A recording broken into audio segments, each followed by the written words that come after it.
మేషరాశి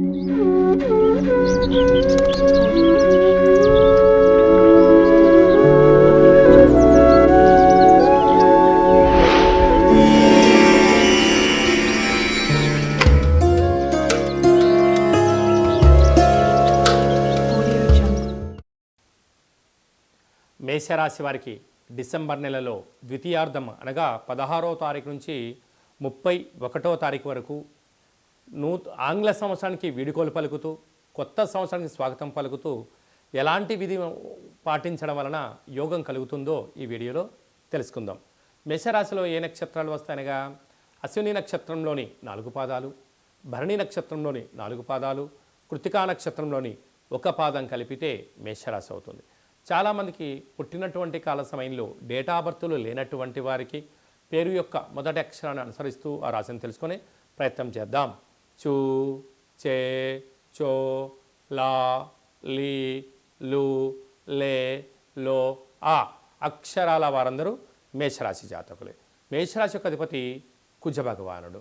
వీరికి 2వ స్థానంలో గురు సంచార స్థితి ఉండడం వలన సంవత్సరంలో వీలైనంత వరకు అప్పులు ఇవ్వకపోవడం, అప్పులు తెచ్చుకోకపోవడం ఉత్తమోత్తం. ఈ రెండింటిలో ఏది జరిగినా రాబోయే కాలంలో అంత ఇబ్బందిగా ఉండేటువంటి పరిస్థితి ఉంటుంది. కనుక వీలైనంత వరకు ఖర్చులను నివారించుకోవడం, సత్ప్రవర్తన జీవన విధానానికి స్వాగతం పలికే మానవ ప్రయత్నం చేయగలగాలి. అలాగనే అర్ధాష్టమ కుజుడు. మేషరాశి వారు బాగా గుర్తుపెట్టుకోవాల్సిన అంశం ఏమిటయ్యా అనగా ఆంగ్ల సంవత్సరంలో చివరి రోజైనటువంటి చివరి సోమవారం, చివరి మంగళవారం అవ్వడం వలన దూర, వాయు, జల ప్రయాణాలు పెట్టుకోవద్దు. అలాగనే వాగ్వివాదాలకు దూరంగా ఉండండి. కలహాలకు ఇది సరైన సమయం కాదు. క్రయ విక్రయాలకు దూరంగా ఉండడం ఉత్తమోత్తమం.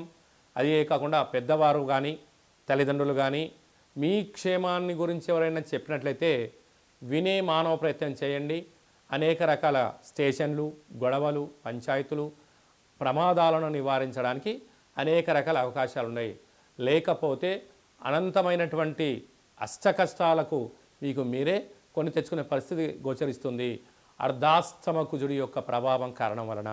అదే కాకుండా 6వ స్థానంలో కేతు సంచార స్థితి ఉండడం వలన మీకు అన్ని విషయాలు తెలుసు, కానీ పక్కవారితో చేసే ప్రయత్నం చేస్తారే తప్ప మీరు ఆచరించకపోవడము మీ యొక్క విజయానికి మీరే కారకులు అవుతారు. మీ అపజయానికి మీరే, మీ మనసే కారణమవుతుందని చెప్పి గమనించాలి. అష్టమంలో బుధుడు. దయచేసి ఈ సంవత్సరం చివరిలో ఏది మీరు కొత్తగా ప్రారంభించకపోవడమే ఉత్తమోత్తమం. భాగ్యస్థానంలో రవి సంచార స్థితి ఉన్నప్పుడు భార్య మాట భర్త, భర్త మాట భార్య, ప్రేమికులు సైద్యంగా ఉండే మానవ ప్రయత్నం చేయండి. రాజ్యస్థానంలో శుక్ర సంచార స్థితి ఉండడం వలన ఉద్యోగ ప్రయత్నం చేసేవారికి నూతనమైన ఉద్యోగము, వాహనము, ఐశ్వర్యము, బంగారు ఆభరణాలు, నూతన వస్త్రాలు, క్రయ విక్రయాలు మీకు యోగదాయకం. లాభస్థానంలో శని. మీరు ధర్మంగా ఉన్నంత వరకు విజయం మీ సొంతమవుతుంది. వ్యయంలో రాహు. దయచేసి చెప్పుడు మాటల చేతని, వీకెండ్ పార్టీలని, వీకెండ్ వినోదాలని ఈసారి పెట్టుకోకపోవడం ఉత్తమోత్తంగా భావించగలగాలి. కనుక ఇలాంటి పరిస్థితుల్లో మేషరాశి వారు ఏం చేయగలగాలి అన్నట్లయితే మంగళవారం మనకు సోమవారం సోమవతి అమావాస్య, మంగళవారం కూడా అమావాస్య ఛాయలు ఉన్నాయి కనుక ఒక గ్లాసు బియ్యాన్ని అన్నంగా వండి అందులో ఒక చారడేసేంత కుంకుమను ఏర్పాటు చేసుకొని ఒక 3 ముద్దలు కట్టి కర్పూరం పైన అన్నముద్దల పైన కర్పూరం పెట్టి వెలిగించి ఆ మేషరాశి జాతకులకు దిష్టి తీసి కుక్కలకు పెట్టడం వలన నరదృష్టి, శత్రు ప్రభావము తొలగిపోయి ఈ సంవత్సరానికి ఈ నరదృష్టికి ఫుల్ స్టాప్ పెట్టడం జరుగుతుంది.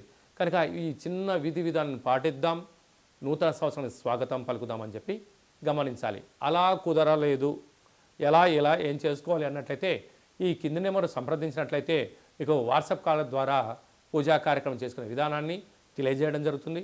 అలా చేసుకోలేకపోతే సాకలే వారితో కూడా దిష్టి దించడం జరుగుతుందని చెప్పి కూడా గమనించాలి.